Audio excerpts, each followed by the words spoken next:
Habari? Kweli salama. Kwema kabisa. Kwema.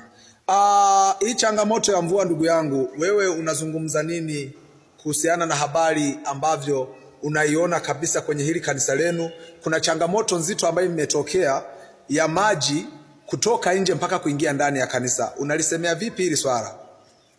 Kwa kweli mvua kama mnavyoona, yani mvua imezidi, na ukiangalia mazingira hapa kwetu kanisani sio mazuri yani kiuvile sana, kwa sababu ukiangalia mvua yani imezidi hadi kiasi kwamba imetoboa hadi matundu yani hadi maji yameingia kanisani. Kwa hiyo sasa hivi hadi sisi washirika tunapokuwa tumeingia kanisani, mvua inapokuwa imenyesha inakuwa shida kwa kweli. Kwa hiyo kwa kweli ni shida sana, kama unavyoona mwenyewe kwamba mvua ni imekuwa kubwa sana hadi imepitiliza kiwango.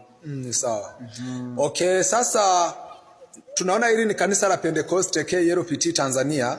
Unazungumza nini kwa ngazi za juu, kwa viongozi wa ngazi za juu au viongozi ambao wanawaongoza kuanzia taifa mpaka majimbo mpaka maparishi? Unazungumza nini katika hao viongozi wenu na hii changamoto mnaokutana nayo hapa kanisani kwenu?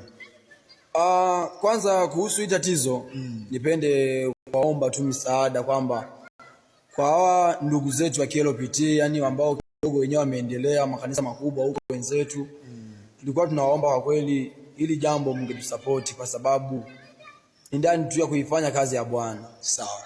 Kwa hiyo yani ningeomba sana ili jambo liwaguse, yani kiufupi mtusaidie sana, yani tunaomba sana support yenu, yani msaada wenu tunaomba sana hapa KLPT Nyachenda. Yani kitu kama hicho naomba ni msaada wenu, na wangazi za juu watusaidie kwa kweli. Sawa. Na kanisa lenu mna washirika wangapi jumla yake? Kanisa letu tunashirika takriban kama 20 hivi au 20 kitu. Na kwa changamoto mlionayo, mnahisi kabisa kwamba kwa washirika mlionao hamwezi mkatoboa au hamwezi mkafanya hii kazi mkiwa wenyewe, hivyo mnahitaji mpate kampani kutoka kwenye viongozi wa ngazi za juu? Kiukweli kama unavyojua hali za vijijini huko kwetu. Kwa hiyo mara ya kwanza tulijenga na tukafanya kila kitu, tukajitahidi hadi mabati tukayoweka kwenye kanisa. Lakini kuna wakati yani hali inabana kutokana na mazingira, kama sasa hivi ni vilimo, unakuta tunabanwa. Kwa hiyo kiufupi hatua kama hii hapa kuiweza haraka unakuta ni ngumu sana. Kwa hiyo ndio maana kidogo hapo tulikuwa tumedokezea kuomba msaada kwa KLPT wenzetu kidogo, ili watusupport, yani watutie nguvu. Na sisi tusifanyeje, tusije yani tukazofika kwenye kazi ya Mungu. Okay. Asante sana, mimi nashukuru sana ndugu mtumishi wa Mungu. Na huduma kanisani una huduma gani? Kwa kweli mimi ni mwimbaji wa kwaya.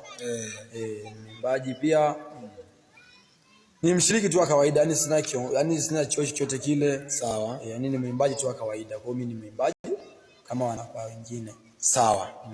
Okay, ndugu mtazamaji, nafikiri umeona hali halisi, na hawa ni baadhi ya washirika wanaoabudu kwenye kanisa la Pentecost KLPT Tanzania, na ni baadhi ya watu ambao nimebahatika kuzungumza nao kulingana na changamoto ambayo wameipata hapa.